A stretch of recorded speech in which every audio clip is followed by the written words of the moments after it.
बीकानेर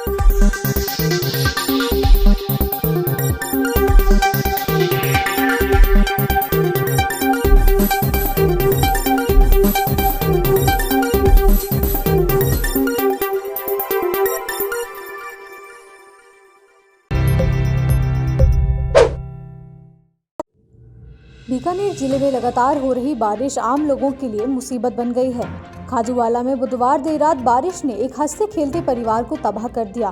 तेज बरसात की वजह से कच्चे मकान की छत गिर गई, जिसके नीचे दबकर पति पत्नी और 13 साल के बेटे की मौत हो गई। हादसा खाजूवाला तहसील के दंतौर का है। यहाँ बुधवार को 2 घंटे तक लगातार भारी बारिश हुई, जिससे 25 BLD ग्राम पंचायत 17 KHM खाजूवाले का एक मकान ढह गया। हादसे में 40 साल के महावीर कुमार, 38 साल की पत्नी सावित्री और 13 साल के बेटे योगेश की मौत हो गई। मकान खेत में बना था। हादसे की सूचना पुलिस को दी गई, जिसके बाद दंतौर थानाधिकारी हरपाल सिंह मौके पर पहुंचे और तीनों शवों को मोर्चरी में रखवाया। इस घटना पर कैबिनेट मंत्री गोविंद राम मेघवाल ने भी अफसोस जताया है। जोधपुर में भारी बारिश से उपजे हालात को देखते हुए कलेक्टर ने गुरुवार को तीसरे दिन भी स्कूलों में अवकाश घोषित कर दिया। यहाँ मानसून की मेहरबानी अब कहर बन गई है। आसमानी आफत से लोग सकते में है। जोधपुर जिले के बलेसर का बैटवासिया बांध टूट गया है। इससे बांध का पानी आसपास के गांव में घुस गया है। लोग अब बारिश के आगे हाथ जोड़ते हुए इसे रुकने की प्रार्थना कर रहे हैं।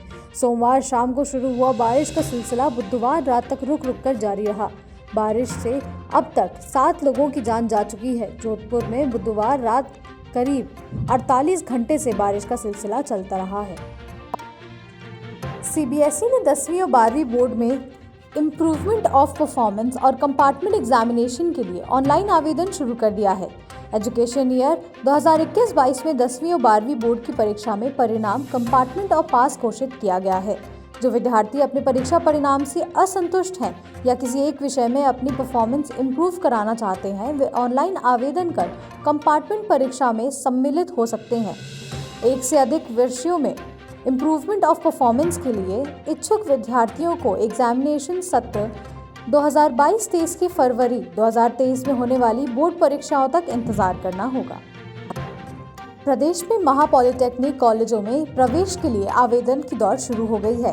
इसके लिए छात्राएं 8 अगस्त तक आवेदन कर सकेंगी। गांधीनगर स्थित राजकीय महिला पॉलिटेक्निक महाविद्यालय को नोडल सेंटर बनाया गया है। राज्य के 7 दूसरे राजकीय महिला पॉलिटेक्निक महाविद्यालयों और एक प्राइवेट महापॉलिटेक्निक में मान्यता प्राप्त 2 और 3 विषय डिप्लोमा पाठ्यक्रमों में प्रवेश के लिए ऑनलाइन प्रक्रिया होगी, जिसके अस्थायी योग्यता सूची 10 अगस्त को जारी की जाएगी। राजस्थान पुलिस अवैध खनन के खिलाफ विशेष अभियान चला रही है। DG लॉ एंड ऑर्डर हवा सिंह घुमरिया ने बताया कि इस प्रदेश में व्यापी अभियान में पुलिस ने 70 मुकदमे दर्ज किए और 28 आरोपियों को गिरफ्तार किया है। अभियान के तहत पुलिस ने अब तक 2026 टन चंबल बजरी, 4 टन पत्थर सहित 111 वाहन जब्त किए हैं। इसमें उदयपुर रेंज में 21 मुकदमे दर्ज कर 1 आरोपी को गिरफ्तार किया है। पुलिस ने 6530 टन बजरी और 29 वाहन जब्त किए हैं। वहीं जोधपुर रेंज में पुलिस ने 9 मुकदमे दर्ज किए हैं और 8 आरोपियों को गिरफ्तार किया है।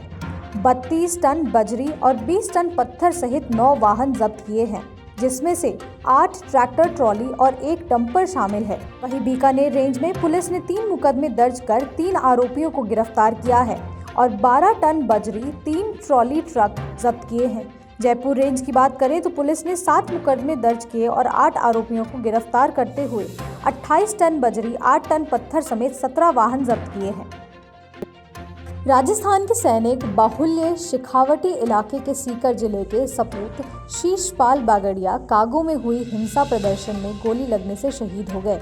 UN के शांति मिशन पर अफ्रीकी देश कागो गए शीशपाल जब शहीद हुए, उस वक्त अपनी पत्नी से वीडियो कॉल पर बात कर रहे थे। शीशपाल के शहीद होने की सूचना मिलते ही उनके गांव में सन्नाटा पसर गया।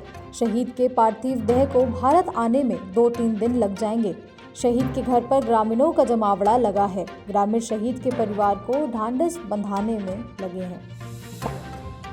बहरोड के नीमराणा स्थित एक कंपनी की फैक्ट्री में देर रात आग लग गई। आग इतनी भीषण थी कि उस पर कई घंटों बाद काबू पाया जा सका है। दमकल की 1 दर्जन गाड़ियां आग बुझाने में जुटी हुई थी। आग की सूचना पर जिला कलेक्टर जितेंद्र कुमार सोनी और एसपी शांतनु कुमार सहित आला अधिकारी रात को ही पहुंच गए थे। कंपनी में लगी आग से करोड़ों रुपए का नुकसान होने की आशंका जताई जा रही है। आग की लपटें कई किलोमीटर दूर से भी दिखाई जा सकती थी। आग किस कारण लगी है, फिलहाल इस पर कुछ साफ नहीं हो पाया है, लेकिन कहा जा रहा है कि कंपनी प्रबंध की लापरवाही से इतना बड़ा हादसा पेश आया है। अब तक की पड़ताल में फायर सिस्टम में गड़बड़ी भी सामने आ रही है। बताया जा रहा है कि आग लगने के 1 घंटे बाद भी फायर सिस्टम चालू नहीं हो पाया था। अगर गड़बड़ी ना होती तो समय रहते आग पर काबू पाया जा सकता था और विकराल रूप धारण ना किया होता।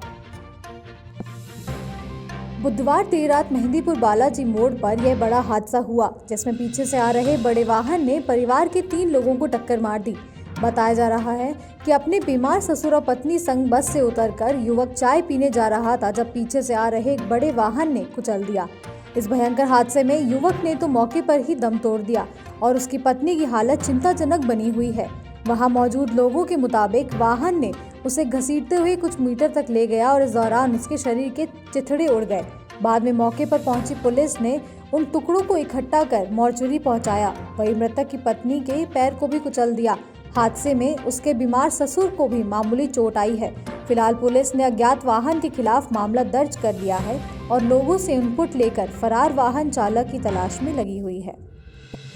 राजस्थान के करौली में निजी अस्पताल में सोमवार को शादी के 7 साल बाद एक प्रसूता ने एक साथ 5 बच्चों को जन्म दिया था, जो अजूबे से कम नहीं है।